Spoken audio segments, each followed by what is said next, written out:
नमस्कार साथियों।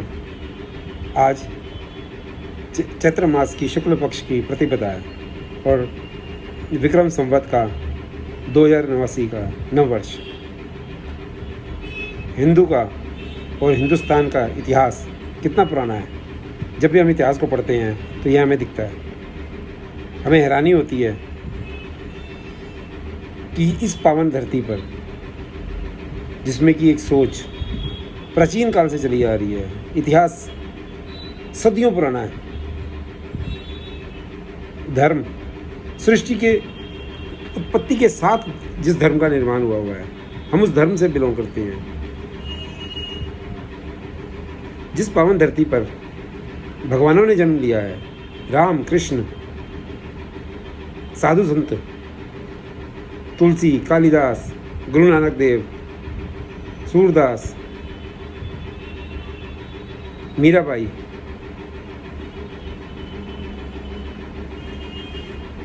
इन महान साधु संतों के बीच में भी, और अगर हम शूरवीरों का नाम लें तो शूरवीरों की भी कभी कमी नहीं रही।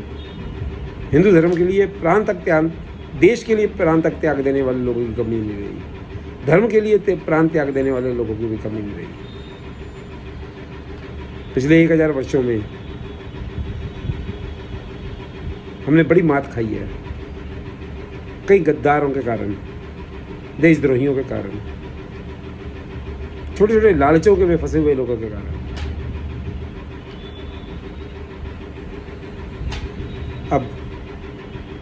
अब आप एक अपने देश का हालात देखिए। पिछले कुछ वर्षों में, 200, 250, 300 सालों में, मैं भी उस मुद्दे पर नहीं जा रहा कि मुगलों ने आकर यहाँ पर क्या किया, अंग्रेजों ने आकर क्या लूटा। मैं ये देख रहा हूँ कि हमारा हिंदुस्तान, उसकी सीमाएं कितनी तेज़ी से सिकुड़ी हैं। अफ़गानिस्तान,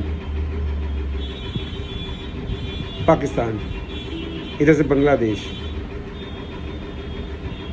एक बड़े भूभाग पर विदेशी लुटेरों जिन्होंने आकर हमारी संस्कृति को चूर चूर किया, हमारे मंदिरों को तोड़ा, मूर्तियों को तोड़ा, हमारी एक सोच थी उसको छिन्न भिन्न किया, हर तरह का कष्ट दिया।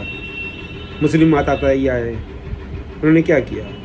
तलवार के भय पे, किसी को रिश्वत देकर, सुनने में आता था कि उस टाइम 2-2, 3-3 रुपये की रिश्वत देकर धर्म का परिवर्तन करा दिया लोगों का। और उन्हीं लोगों के कारण जो परिवर्तित हो चुके हैं लोग, उन लोगों ने, अब आप देखिए, यह नहीं कि विरोध करें, अब कम से कम उसकी अगली पीढ़ियाँ तो विरोध करें। अब अगली पीढ़ियाँ और उसी चीज़ को, उसी बुराई को बढ़ावा देने के लिए लगी हुई हैं। पहले अफगानिस्तान का जन्म हो गया, फिर कुछ वर्ष बाद फिर इस सोच ने फिर अपना एक तमाशा किया, फिर पाकिस्तान का जन्म हो गया। पाकिस्तान बन गया वेस्ट पाकिस्तान, ईस्ट पाकिस्तान, फिर ईस्ट पाकिस्तान का कुछ समय बाद नाम बदलाव हो गया। लेकिन हमारे हिंदुस्तान का क्या हुआ? अब एक और नई बहस चल रही है मेजॉरिटी और माइनॉरिटी की। अब यह देखा जा रहा है कि हमारे देश के विभिन्न राज्यों के भीतर भी कई ऐसे राज्य हैं जिनमें कि हिंदू माइनॉरिटी में आता जा रहा है, जबकि पहले अफ़गानिस्तान की सीमा, अफ़गानिस्तान तक और पूर्व तक हिंदू समाज का ही बोलबाल था और हिंदुस्तान एक था। पहले हम कई टुकड़ों में बंट चुके हुए हैं और अब कई और टुकड़े हमारे देश के भीतर से होने वाले हैं।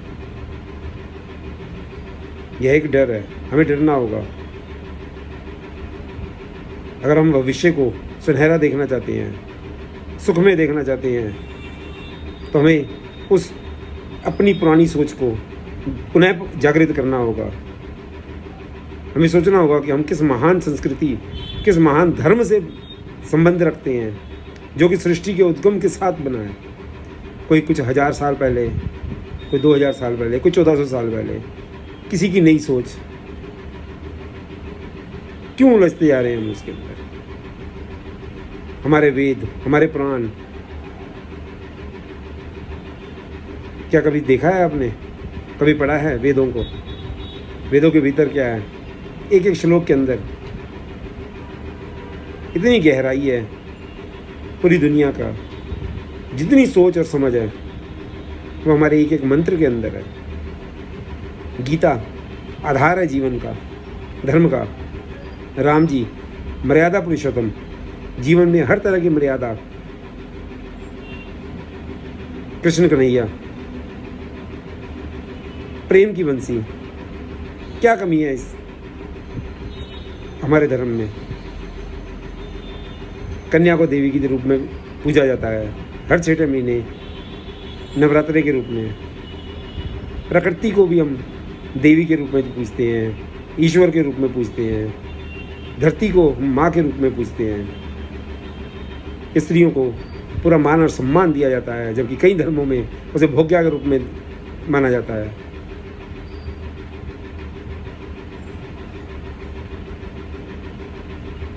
अब अगर इन सारे विषयों को हम अगर समझने का प्रयास करें तो फिर कौन सा जीवन का तरीका आपको बेहतर लगता है? हमें उसी चीज़ को समझना होगा, सोचना होगा, उसके ऊपर विचार मंथन करना होगा